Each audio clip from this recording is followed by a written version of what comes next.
Hi, I'm Colleen Hutchinson. I'm here at the 18th Annual Minimally Invasive Surgery Symposium at the Wynn Encore Las Vegas, and I'm here with Guy Voeller. Hi, Guy. Thanks for being here. Hi, Colleen. Can you just introduce yourself for us first? Yeah, my name is Guy Voeller. I'm a professor of surgery at the University of Tennessee, Memphis. I've been there for about 30 years, and I don't do just hernias. I do minimally invasive surgery, and that's why we're at the MISS Symposium. What would you say MISS offers general surgeons and hernia specialists, and why is this meeting so unique? Yeah, I think that's a really good question. It is unique, and what it offers general surgeons is the chance to come and hear about foregut, colon, bariatric, and hernia from experts, and it's an excellent, even though it's focused on bariatric because that's Dr. Shower's focus, and it's his meeting.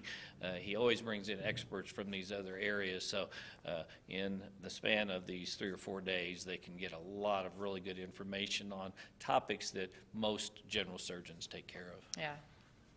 So yesterday you moderated a session that had some debate-worthy topics, including complex abdominal wall reconstruction and robotic hernia repair. Could you tell us a little bit about that? Yeah, yesterday we had a session. Mike Rosen, Todd Henneford, and Igor Belansky were part of the panel. And we talked about a lot of complex abdominal wall reconstruction, and Mike Rosen was trying to get across to the audience that a lot of these complex repairs may not be as easy as one thinks. His concern is that some of these complex repairs may be causing more harm than good.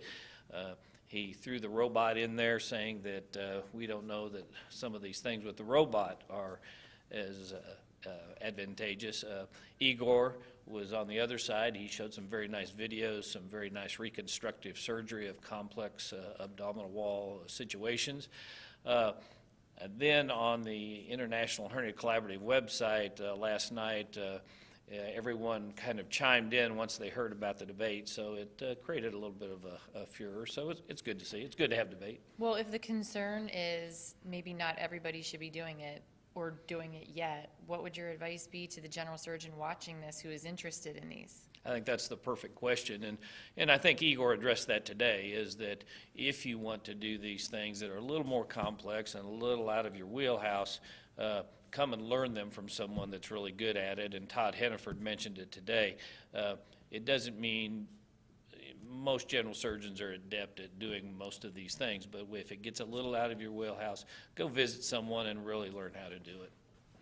Okay, we're going to switch gears a little and get a little bit more specific on another debate topic. We've covered this in a couple of different on-the-spots in my column in General Surgery News, and I know that you just did a debate in General Surgery News on it, the Great Mesh Debate. So where do you stand on the mesh debate? Yeah, I think it's a tough question. All general surgeons now, and plastic surgeons, and anyone that does abdominal wall reconstruction, the patients come into your office and they want to know, they see the TV ads, what about this mesh? And every single patient now wants to know, do you have to use mesh? Should you be using mesh? We have phone calls from patients that have been done years previous that want to know, should they go sue, want to be part of the class action. And so it's turned into it's a really big deal.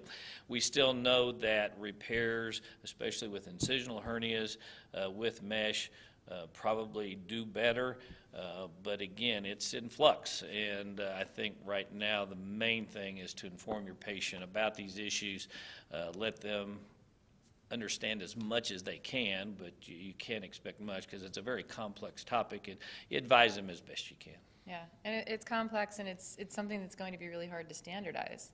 It is, and we haven't had anything like that in the past 30 or 40 years, and now hopefully with things like the Quality Collaborative and other data banks, maybe we can do some of that. Well, thank you for being here and sharing your insights, and also for putting such a great hernia program together for MISS. I appreciate it. Thank you, Colleen.